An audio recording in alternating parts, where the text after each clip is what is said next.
বাবা দেখ তো ফোনটার কি হয়েছে, কথা শোনা যায় না। স্পিকার চলে গেছে মা, সমস্যা নেই। আজকে অফিস থেকে আসার সময় একটা স্মার্টফোন 20,000 টাকা নিয়ে আসতো, রাখতেছিলাম। 20,000 টাকা দিয়ে কি করবা? আমার সঙ্গে বললাম না যে ফোন কিনে দিব। অনলাইনে কিছু জিনিস অর্ডার। বাবা তোর মার টেলিফোনটা এনেছিস?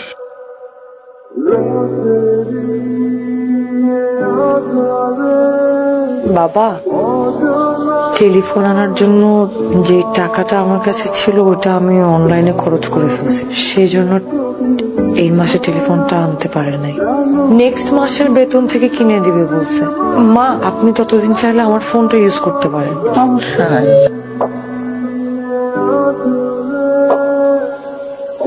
আই শুনো, আমার ফোনে 500 টাকা ফ্লেক্সি করে দিও। আচ্ছা ঠিক আছে। সেবা, তোর মায়ের ওষুধ তো শেষ হয়ে গেছে, তুই অফিস থেকে ফেরার সময় নিয়ে আসিস বাপ। ঠিক আছে। ঠিক আছে মানে তুমি ওষুধ আনবা কোথা থেকে? তোমার পকেটে 1 টাকাও আছে? আব্বা, ও তো এই মাসে বেতন পায়নি, ওর পকেটে 1 টাকাও নেই, কোথেকে ওষুধ আনবে বলেন? আসলে এই মাসের বেতন পাইনি। আব্বা, ফয়সালকে বলেন ও ওষুধগুলো এনে দিতে। ফয়সলকে তার মার মোবাইলে কিনে দিতে পারে না, টাকা নাই বলে। ঠিক আছে দেখি।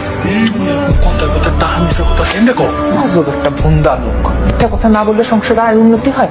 যাও অফিস যাও। এই ওষুধ ছিল একটু আছে কাকা, কতদিনের দেবো? 15 দিনের দিকেই শুনবো কাজ।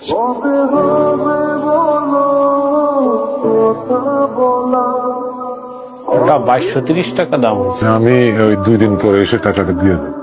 কাকা আমাদের এখানে তো বাকি দেই না। আমি তো এই 4 নম্বর গুলিতেই থাকি, আমি নিজে এসে দিয়ে যাবো, কোনো অসুবিধা নাই। আপনার আমি চিনি কাকা, কিন্তু মালিকের খুব প্রেশার, আমাদের বাকি দেওয়া নিষেধ। দিন করে দিয়ে দেবো, তুমি চিন্তা করো। আচ্ছা ঠিক আছে। তুমি কে বাবা? আপনি আমাকে চিনবেন না, এটাই তো স্বাভাবিক। এই বাসার দিশা ম্যাডাম আছে না, উনি আমাদের ব্যাংকে 15,000 টাকা মাসিক ডিপিএস করেছে। আম্মা নাকি ডাকে? দেন ডিপিএস এর টাকা দেন, ডিপিএস 15,000 টাকা দেন। তোমার সাথে আমার একটা কথা ছিল আর কি। এইভাবে ভাড়া বাসায় আর কতদিন? আমি ভাবছি আমরা একটা ফ্ল্যাট নিব। না মানে এখন না, টাকা পয়সা জমায় তারপর একটা ফ্ল্যাট। আমার খরচ, তোমার খরচ। আব্বা আম্মাও একটু খরচ।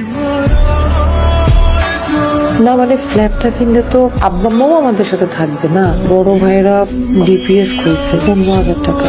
সাথী, আমার শরীরটা খারাপ তো, কয়টা কাপড় ভিজেছে, একটু ধুয়ে দাও তো। ভাবি, আমার তো আসলে একটু হাতে ব্যথা। মিথ্যা কথা বলো কেন? এই তো তুমি মোবাইল টিপতেছিলা, মোবাইল টিপার সময় হাত ব্যথা করে না? না সাথী কি হয়েছে? কি হয়েছে বলো? কিচ্ছু হয় নাই। শোনো, আমি আর 1 মুহূর্ত এই বাড়িতে থাকবো না। এই মুহূর্তে তুমি আমাকে নিয়ে বের হয়ে যাবা। এই বাসায় থাকবো না মানে কি হয়েছে? আমরা আর এই বাসায় থাকবো না। 2 দিনের মেয়ে আসতে পারলো না, ও আমার মুখে মুখে তর্ক করে। এখান থেকে সরে গেলে আমাদের জন্য ভালো। এই একটা চান্স পাইছি, চলো আমরা বের হয়ে যাই। বাসায় কিছু হয়েছে? আব্বা, সংসারটা তো এখন অনেক বড় হয়েছে, ওদের মধ্যে মানুষজনও বাড়ছে। আমি তাই সিদ্ধান্ত নিয়েছি আমি আপনার বৌমারে নিয়ে আলাদা হতে চাই। কি বলতেছো তুমি এগুলো? তো মানুষ ঘরে কোথায়? আমরা যা থাকার তারাই তো আছি না। তোমার যে টাকা দিতে বলছো মাসে, তা তো আমি দিচ্ছি না। কিন্তু তার বাহিরে আম্মার যা লাগে, আম্মার কি আব্বা তো দেই না, দেই না। তুই সকালে যাস, রাতে বাসায় ফির। তুই কি জানোস বউ যে আমার বউয়ের সাথে খারাপ ব্যবহার করছে? আমি ডিসিশন নিছি, আমার ডিসিশন ফাইনাল ডিসিশন। ভাইয়া কথা শোনো ভাই, ভাইয়া সাথী আর ভাবির ভিতরে আমরা ভাইয়া ঢুকতেছি।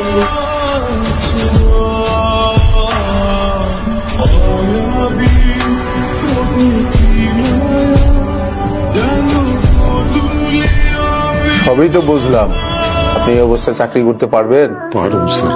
আপনার বয়স হয়েছে, এই শরীর নিয়ে সিকিউরিটি গার্ডের চাকরি 8 ঘন্টা দাঁড়ায় থাকতে হবে। প্রথম হয়তো একটু কষ্ট, এবং তারপরে অভ্যাস হয়ে যাবে। চাকরিটা আসলে আমার খুব দরকার। আপনার কি ছেলে মেয়ে নাই? আছে স্যার, আমার 2 ছেলে। আপনার ছেলে মেয়ে থাকলে আপনি চাকরি করতে আসবেন কেন? আসলে আমার ছেলেরা যে চাকরি করে তাতে ওদের সংসার চালাইতে তো কষ্ট হয়ে যায়। স্যার, আপনি আমার চাকরিটা দেন, আমি যদি না পারি তারপর 2 দিন দেখে আপনি আমার বিদায় দিয়ে দেন। ঠিক আছে, তাহলে কালকে থেকে জয়েন করেন।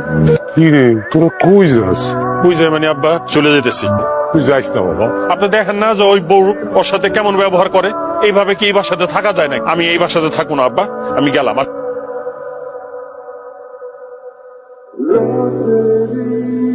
এটা কি মা? এটা কি? আমি যে অফিসে চাকরি করি সেই অফিসের সিকিউরিটি গার্ড আমার বাবা। এই ড্রেস কেন বাবার গায়ে? সাথী, ভাই সাথী, এটা কি? এটা কি? 35,000 টাকা ইন বেতন পাই, যে জন্য 5টা পয়সা খরচ করি। আমার বড় ভাই চলে যাওয়ার পর আমি বলছি বাসার খরচ লাগুক, মায়ের ওষুধ লাগুক, আব্বার চিকিৎসা লাগুক, সব খরচ আমি দেখবো। আম্মা বলছিলাম আমি বাবার গায়ে সিকিউরিটি ড্রেস। আমার বাবার গায়ে সিকিউরিটি ড্রেস কেন? আমার অফিসের গেটে আমার বাবা সিকিউরিটি গার্ডের ড্রেস পরে স্যালুট দেয়। ঘরের সব খরচের টাকা আমি তুলে নেই। এই ড্রেস খাবো, হয়তো মার টাকা লাগবে, তা না হলে বাবার টাকা লাগবে। তোর মতো মেয়ের কাছে বলতে পারো না। বেড়া, তুই উঠে যা। বেড়া, আজকে থেকে তোমার ছেলে একটা ছেলেই থাকবে। এই, বেড়া, বেড়া, বেড়া, বেড়া, বেড়া। আমি তোর বাপ, আমি এখনো মরি নাই। এই সংসারে যা কিছু হবে আমার সিদ্ধান্তই হবে। আমি অনেক বড় ভুল করে ফেলছি। আমি আপনার আর আমার অনেক অসম্মান করছি। আমাকে মাফ করে দেন, আপনারা মাফ করে দেন। আম্মা, আম্মা, আপনি আমার মাফ করে দেন। সন্তান ভুল করলে বাবা মার উচিত মাফ করে দেওয়া। আমাকে মাফ করে দাও, আমি বুঝি নাই। আমার তো বড় আপ্পা আমার নিজের বাবা